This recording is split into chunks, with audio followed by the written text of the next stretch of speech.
No, boys, I have the feeling that this review halfway through is just going to end up with us screaming at each other. And we're going to hate each other. Just shut the f up. Alright, no talking. Other people are talking. Just wait your turns and we'll be golden. You know, it's a common fact that most movies suffer from sequelitis. You know, they can just never live up to the hype of the first one and be as good as it. But there's a few exceptions, you know, such as The Dark Knight, The Empire Strikes Back, The Godfather Part 2, Terminator 2 Judgment Day, and Star Trek 2 The Wrath of Khan. You know, Spider-Man 2 does belong in that category. Well, I do like the first one a little bit better, but that doesn't mean the second one isn't as good. As a matter of fact, it's just as good. Might even be better. And if you haven't seen our review of the first movie, you might want to go check that out. You know, while me and Jake, we talked about our history with Spider-Man, but since we have Muffin and Spencer with us, Spencer, what do you think about Spider-Man? Spider-Man and Batman were the only two superheroes that I liked when I was a really little kid. I still think I have some of my Spider-Man toys. Yeah, I like Spider-Man well enough. I love how all of his villains are pretty much the same character. Like a scientist that just messes everything up. And then messes everything up. Because he was too I don't incompetent. think a single Spider-Man villain isn't a scientist. Yeah, Muffin, what do you think of Spider-Man? Well, like I mentioned, like I told Evan, he still remains like one of my favorite superheroes of all time. Next to Batman, Iron Man, Pizza Man, Taco Man. He is a pizza El Pollo Hombre. He is. He is a pizza man. Can we talk about that? We will talk about that. It was Trust pretty me. good. Yeah, it was a good. I wish Spider-Man would deliver my pizzas. I'm like, hey, Spidey, you're not gonna pay me again, Evan. No, but can you take me for a ride?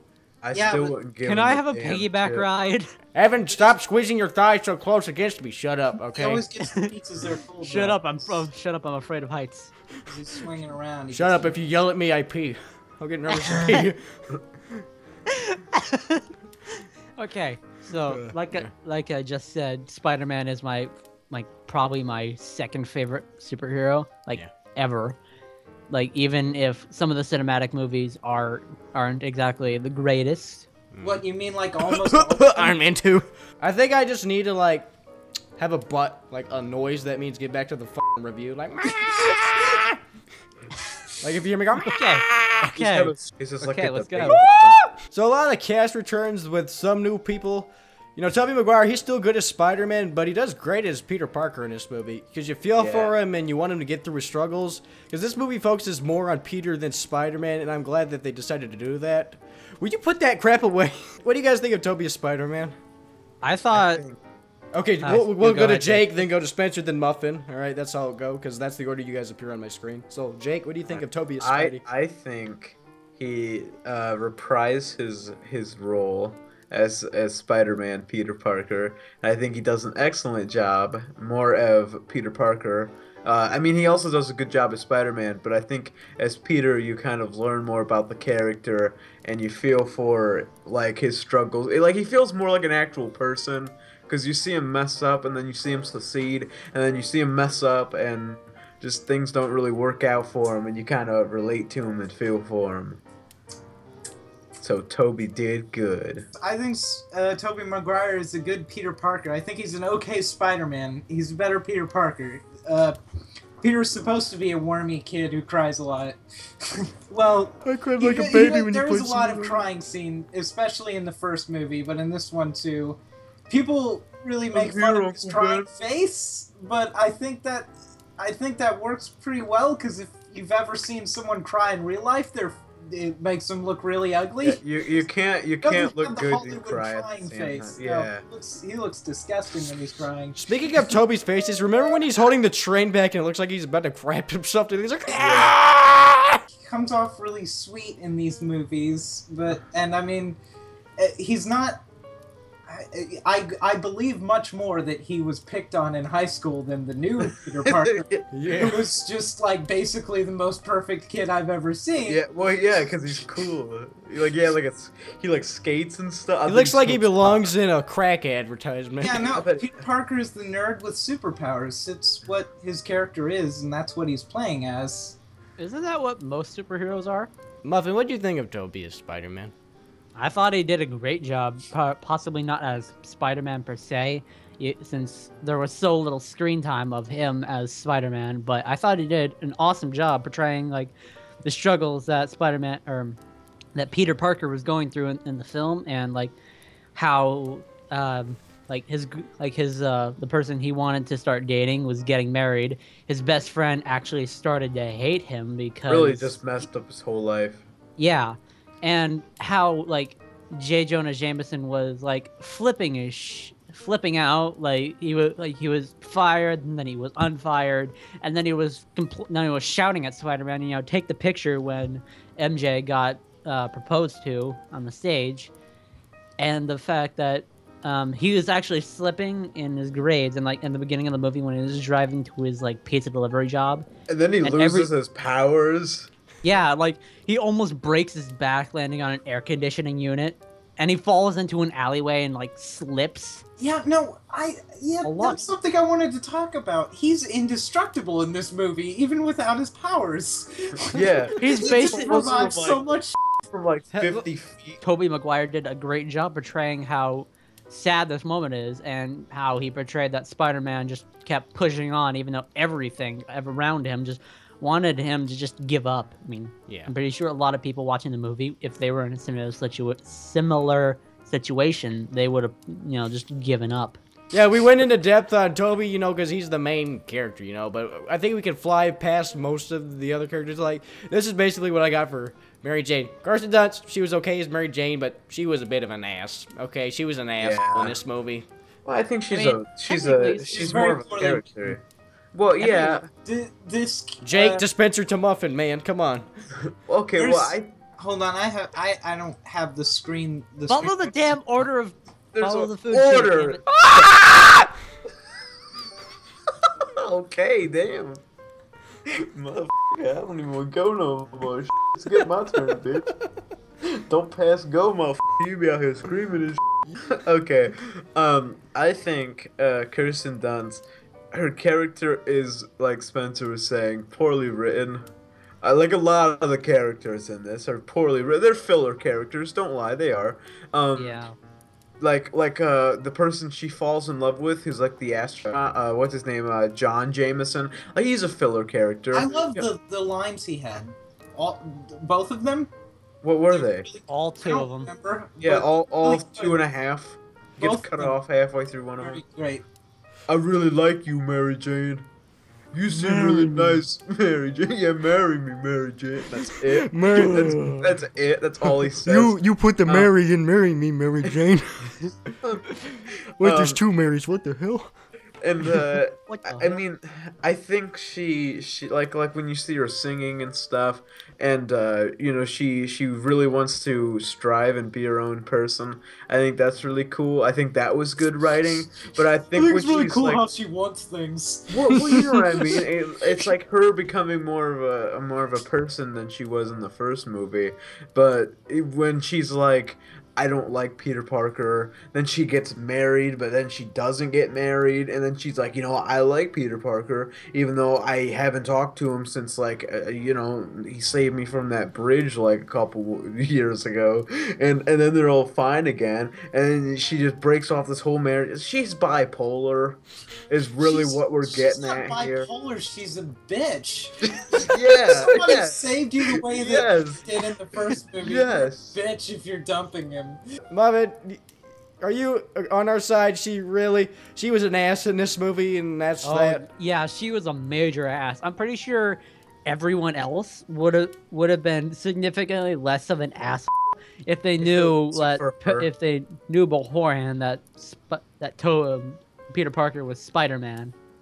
But yeah, I agree with you that Yeah, but Kristen the Dunst point was here an is ass you hat. can have a character that's an asshole, that's fine. Plenty of good movies have characters that are assholes. The problem is that she's not supposed to be, and the movie doesn't Yeah. make it out like she is. She comes off as it to the audience. By Yeah, the end of like- the movie, you're supposed to like her because she's with Peter again, and that's it. It's like, okay, J. Jonah Jameson, he's an ass, but he's meant to be an ass. So when you see his character, like, be more of a It's funny because you see this character like be meaner and meaner and meaner, and he's meant to be like that, and he's written to be like that, but Mary Jane isn't. So when you see her like that, it doesn't even look like or seem like the character that you're used to seeing, that you should be seeing. It just comes off as weird writing and not a good performance. We agree. Kirsten Dunst, she's an ass in this movie. Okay, now now James Franco is Harry Osborn.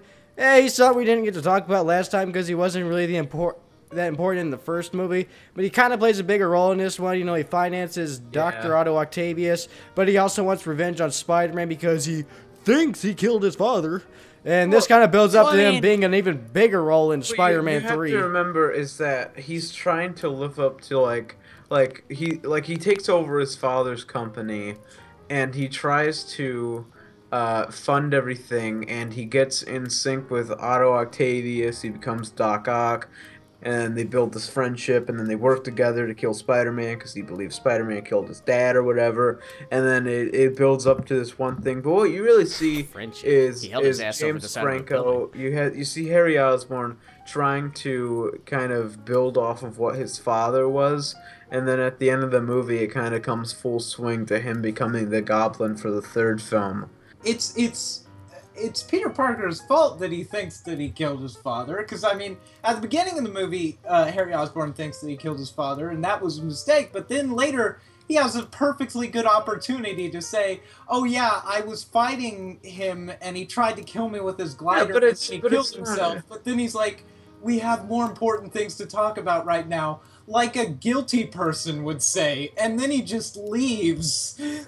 Can I just point out how hilarious it was when Harry was like drunk at the party? It was like slapping Peter around. Oh yeah. He like slaps him, and Peter is so off guard by it because it's like, who's that? Harry. And then he slaps him again, and he's like, Harry. And then you realize Peter could have punched him through the wall if he really wanted to. You killed my father. Alright, so we got James Franco down. We have mixed feelings about that, but we could get that all out in Spider-Man 3, you know? Yeah. Spencer, do you just have you just want to show us?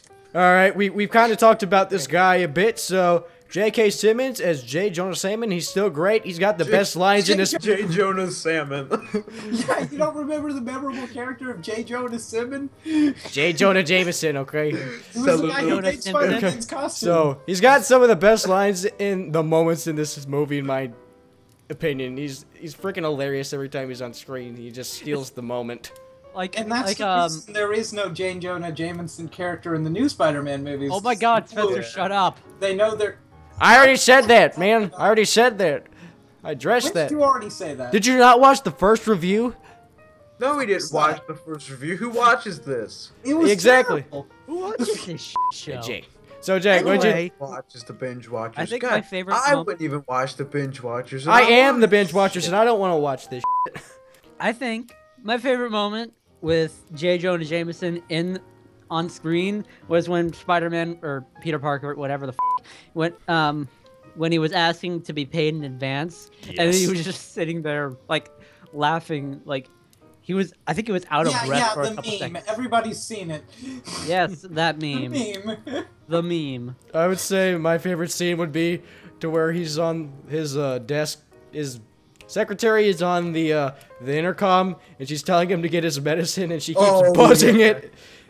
Like, and the pills are flying everywhere. My favorite scene is where the one guy who helps write him, who helps like write the paper comes in, and he's like, new headline.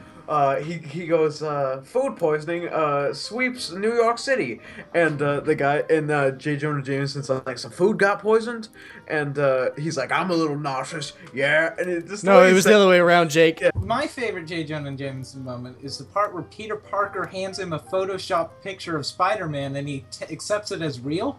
I thought that was funny. I remember that. Look, I like my favorite moment is this was in Spider-Man 2.5. It was like the deluxe edition of the film. It had like extra scenes and bonus stuff, you know. And what happens is it's when Spider-Man loses his powers and he throws the costume into the trash and somebody finds it and he turns it into the Daily Bugle. Of all places, why? I mean, there's so many other news outlets. Why that? Yeah. Especially somebody who hates Spider-Man. How do you know it's not a cosplayer outfit? I don't- Also, exactly. I'm sorry to cut you off, but why would J. Jonah Jameson, the one who possibly hates Spider-Man more than anybody ever, pay so little for the actual costume? Because he's cheap above anything else. And then what happens is it shows J. Jonah Jameson wearing the costume, and he's like in his room and he's like cha cha. You can probably find it on YouTube. It's really really funny.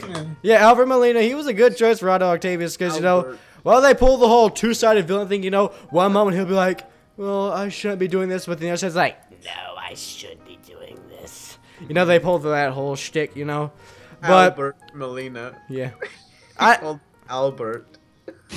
Yeah, no, his name is Albert. Albert Melinda is my favorite actor ever. The internet data movie. I love J. Jonah's Salmon. J. Jonah Simpson. All right, so you see he's got a whole motive for his actions, you know. He wants to do things for the greater good, even if it means getting his hands, or should I say his little tentacles, dirty. He isn't hell-bent crazy like the Goblin, and he ain't going around causing chaos without a reason. Jake, your turn. Right on, man. Thank you. Okay, I think Alfred Molina does a really good job as Doc Ock. Probably the best they could have gotten, because he seems like such a real character. Like when he's talking to his wife Rose, and when they talk to each other, they seem to really have this relationship on screen, and they just have this really good bond together that makes them seem like such a real couple, and it's just really well portrayed. And when you see him, like, he cares for science and he cares for his craft, and when you see all that kind of crash and burn, and science being the one thing he loves and his wife being the other thing he loves, when you see all those things collide together and fail on him, he's down to his wits and he just loses everything he's had. And he does a really good job playing this nice guy who's also a bad guy mixed into one package deal, and that's really good. And Albert Molini. Mussolini. Great. Alfred Mussolini. I loved Alberto Mussolini as Otto Octavius. Now, comparing him to Willem Dafoe basketball, playing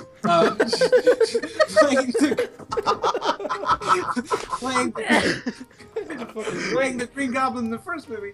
Now, Sam Raimi is basically doing what Joel Schumacher failed to do with his Batman movies, which is to make a corny superhero movie that still feels like the comic books. It's not too serious, but it still feels respectable. And with the Green Goblin, the first movie, I mean, that's a first movie villain, and that the majority of the movie was for Peter Parker getting his power, the origin story, which the origin story conundrum, every superhero movie has it. When the first movie, half the movie is the origin story, and then the rest of it's the villain plot, and it's sort of rushed. And organic web shooters, yes. Go web, go. Go with But lie. Up and away! But what I'm saying is Willem Dafoe was like a lot of fun in that movie, but he was basically just hamming it up, and there wasn't really much to the Green Goblin character aside from being crazy. You know a lot more about Otto in this movie. You know why he's crazy. You know what's going on in his head. You get a lot of scenes where you can sort of figure out what he's thinking and what he's doing. He was the most fleshed out character in the movie. Yeah. Well, because they had a lot more time to do so. Okay, I thought that he was really good, mostly for the fact that the casting choice, because he did a fantastic job portraying about like how like power like 4 mechanical arms can do to you. And Spencer's over here vaping his shit again. Having But- Albert Mussolini to do this is really good. Who knew that fascist dictators could be great actors? Who knew that? Yeah, I know my history, But- bitch. Can we talk about Halo Wars greatest hits on the Xbox 360? Can we shut the f up and Oh, kill hey ourselves? Spencer, what do you know? I have Halo Wars greatest hits for the Xbox 360. Evan, do the noise. Platinum. Hold it up one more time. I'm gonna cut you. I'm gonna You cut. still have the original manual? Do you have the manual? I want to kill baby just now. The effects in the movie, they're better than the last one. I do get this different feeling from how they shoot the swinging scenes. Like, I don't know how to explain it, but they're still pretty cool to watch. Jake, what do you think about the effects in this movie? I liked the, like, when he's web swinging more. I liked that better in the first one. I don't really know why, even though you can get closer angles and stuff with the second one, but I just liked how realer and it seemed to flow better in the first one. I don't really know why. I like the effects in this, like when you see close-ups of like his costume tearing when he's pulling the trains near the end of the movie, or when you see Otto Octavius with his arms and stuff.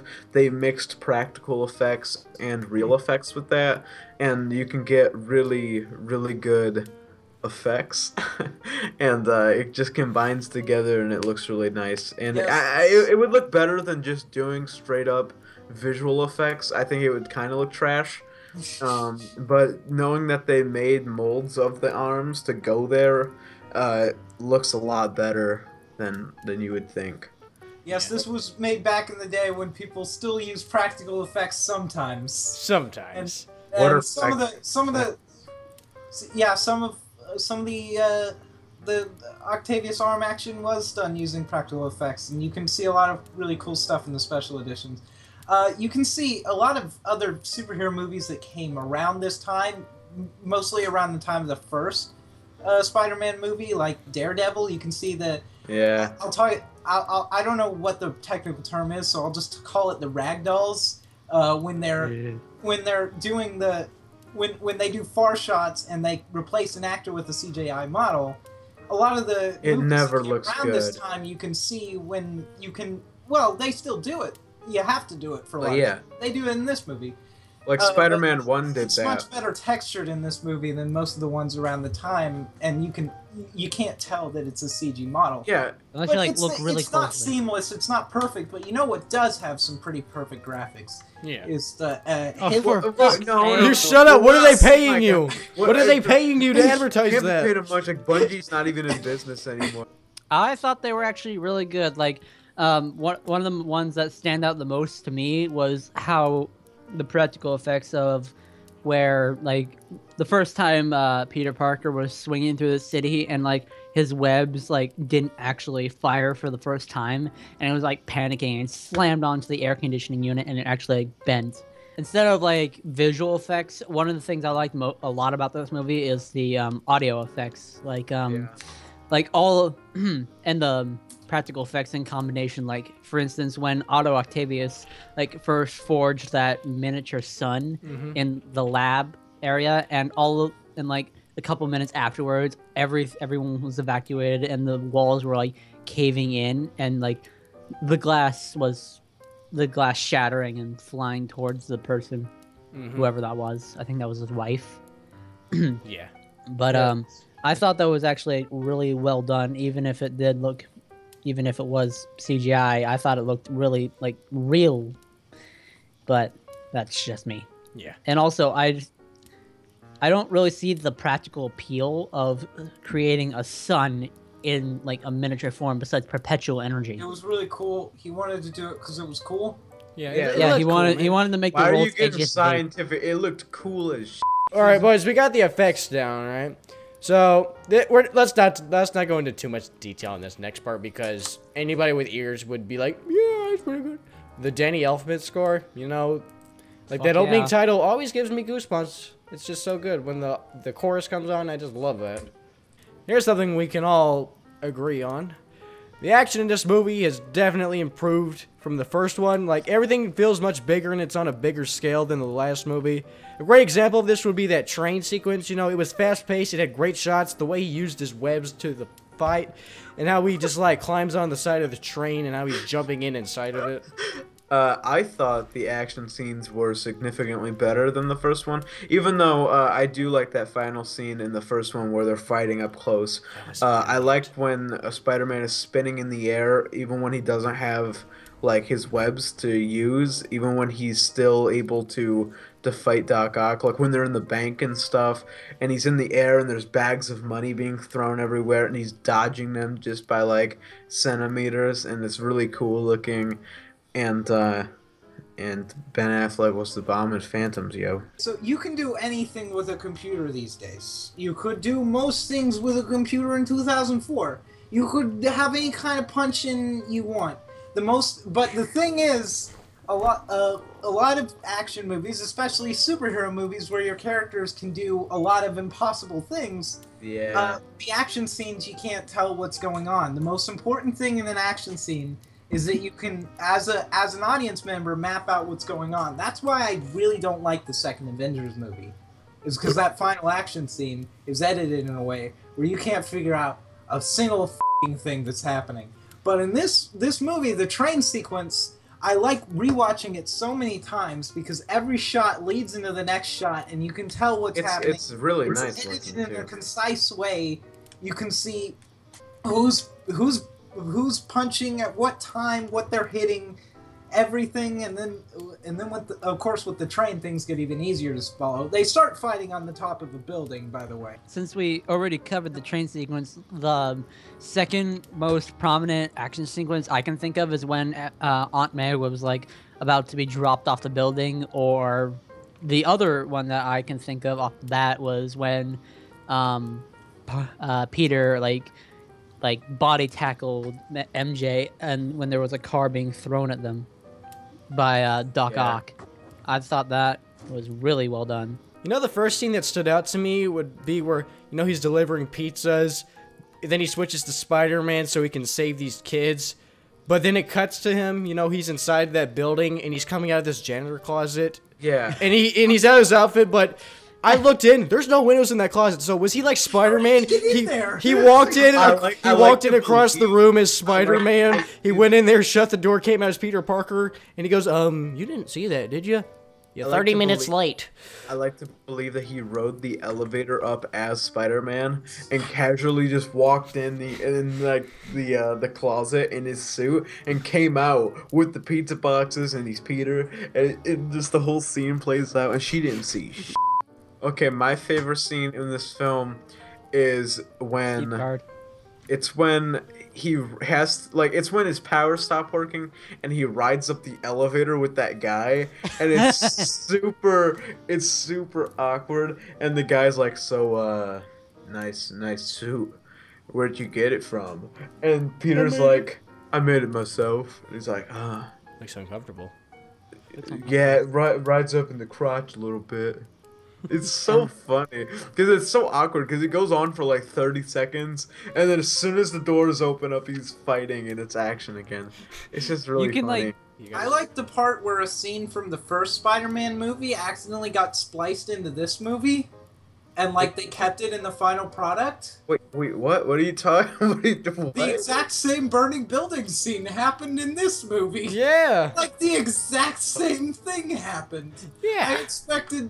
They even use the same music. I expected Willem Dafoe basketball to be the little girl that saves him in that scene too. No, he opens the closet, and then the little Asian girl, out of nowhere, she goes, "Rah!" No, it's like it's just a little girl's body with a full-grown Willem Dafoe's head instead of a little girl. Or imagine, it's like that noise Green Goblin makes in Spider-Man 1 when he attacks Spider-Man. It's like, "Ah!" Or imagine it's the little girl, but she has the Goblin mask on. Or imagine that you guys. And then he like kicks her into the closet. He like gets scared, so he kicks her back into the closet. She's wearing like the same blanket. She's wearing like the same blanket and everything.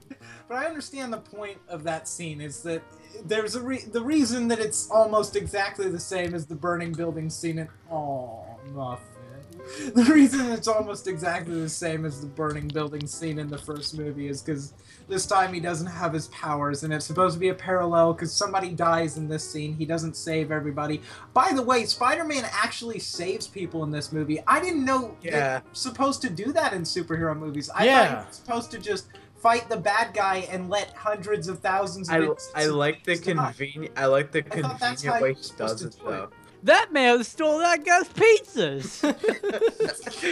Enough said. Yeah, that guy was awesome. That dude stole the show. I bet that guy got in so many movies because of that. Just because he said that Spider-Man stole his pizzas. I would cast him just so he could say that line in every single movie. I would cast him in every single movie I make. Imagine that dude's IMDb page being like film, quote, and the credits. Well, the credits being like that man just stole that man's pizza. That man just stole that man's pizza. Going down the line for like 15 films, and it's like that forever. And bio. Legacy, you're saying? Yeah. Yeah, like his IMDb page bio is just popular actor known for saying, quote, that man just stole that man's pizza. And under quotes, it doesn't say that man just stole that man's pizza. It just says some random poem he wrote when he was 5. I like pizza, and I like watching people steal it. Another scene that stood out to me, it's from the train fight sequence. There's this specific part. It's where Doc Ock, he throws Spider-Man, he throws him ahead of the train, okay? But when Spider-Man lands, he's behind him. If you know anything about physics, this would piss you off because he throws him, the train doesn't pick up acceleration, but Spider-Man's accelerating ahead of the train, so when he lands, he should be in front of him. But no, he's like right f***ing behind him. Like, imagine if I threw something across my room, and as soon as I threw it, I turn around and it's right f***ing there. So, one other scene that I really liked, I like the scene... I don't even know where the fuck I was gonna go. Oh, I liked... You like the scene where Aunt May was trying to solicit the banker for sex, didn't you? Yes! I was thinking of that, What? and then I lost it. I didn't catch that? I did not You get... don't remember Explain that this. scene? Explain this to me. Okay, well, there's a part where they're in a bank, and they don't have the money, and the guy's like, oh, well, you're gonna come up, sure. And then she's like rubbing his leg under the table with her shoe, and she's like, well, I'm sure we could do some other arrangement or something like that. I'm sure we could work something out. I just started giving piano lessons Take your again. teeth out and make it feel good. Let me take my dentures out for I just you. want my free toaster. I wanted to talk about the nuclear fission scene, the scene where Doc Ock, everything goes wrong for Doc Ock, the origin scene for Doc Ock, where his wife Rosalind Octavius Rose. They just call her Rose. Rosalind Octavius. Rosalie Octavius. Which, by the way, in the next scene, she's being carted away, and she looks perfectly fine for having been glassed in the face. And exposed to the sun. Especially in the eye.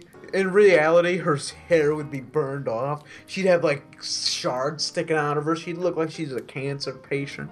She'd look all awful. Yeah, no, in reality, it doesn't matter what happens. Everybody in that room should have been dead as soon as he turned the machine on. Like, alright, I've got nothing protecting you guys from this new It is pretty vision. bad. Put your sunscreen on, everybody. He has artificial intelligence, 4 of them, and an inhibitor chip that protects his brain, and he just dismisses that like, yeah, this is the shit I had to build so I could get to my nuclear fission project. Yeah, like you don't need to make a nuclear fission thing. Give the army that crap. The most amazing thing anyone has ever seen. Everybody in the crowd should have been like, "Oh my god!" Especially knowing that it's connected to his brain. It's connected to him. Like it's personal to him. Nobody else would be able to use it. He knows how to build it. He has the materials to build it. Dude. But instead of doing this to help Getting a out patent for thousands this. of people who are like disabled and stuff, and make a patent for all this, he's like, you know what? You know, I just kind of spent all this extra metal and millions of dollars, and well, I just built a miniature replica version of the sun. When you guys were talking about Aunt May, you know, getting your free toaster, that reminded me of when she was moving and that little boy was helping her. Yeah. and she was giving him $5. If you guys can you guys can already project what I'm about to say. Muffin, this is gonna be shown to children. Hey, Jake- they're too young to figure out what I'm talking about. I saw that, Jake. I don't know what you're talking about. Yeah, we're not doing anything. One of my favorite scenes is like how, well, this isn't exactly a comedy scene, but this is more or less for the actor of how well he portrayed the role. Was like how well he portrayed the role of Talking about of him. Alfredo Monster Bug. You shut your mouth. Time for He's Muffin to trying talk. Time for Muffin to talk. Was when he was, you know, like, for You one, alright? Harry slapping him around like he was a fucking rag doll, and the fact that he just figured out that his crush was getting married, and the fact that he couldn't, you know, be Spider-Man anymore because of, you know, impotence or something. I don't know. That the way he portrayed that and how well it went, I thought that was actually a really, really well put together scene, mostly because of how well the actor portrayed the emotions of how you're supposed to feel. The hospital scene, that was like something out of a horror movie. It just stood out the most out of the other ones. And the funniest scene would be the one with Jay Jonah and his medicine and the buzzard. That made me laugh my ass off. But another funny scene would be when, you know, Peter, he's running across the building and he tries jumping and he slams into the car. That was great. Oh yes, it's hilarious watching people get hurt. You psycho. Yeah, what is wrong with you, Evan? The romance between MJ and Peter is a bit more in depth this time. I would ask Jake, but I don't want him to tell me about what he did with that woman in his trunk. You know, Peter likes MJ, but he can't spend time with her because he's Spider-Man, but she gets pissy with him over this. And she's also getting married to this other guy, so we got this whole love triangle thing going on. Mention the trunk. Don't mention the trunk. Shit, Evan. But it just turns out all good in the end when she finds out that he's Spider-Man. And he just blows the other guy off. I mean, she doesn't literally blow this other guy off, but you get what I'm saying. Spider-Man 2, it's one of my favorite sequels. It's also one of my favorite superhero movies. It's got great action and affection. It's the funniest out of the three, and it's got the most character development in it, in my opinion. I would definitely watch it if you're just a fan of superhero movies, I'd watch it. For me, Spider-Man 2 gets a B+. What do you give it, Jake? I'm gonna give it a solid B. I'm gonna give it an 8 out of 10. So that's 8. Welcome. That's I guess. No, it's 80. That's a B. That's like a B.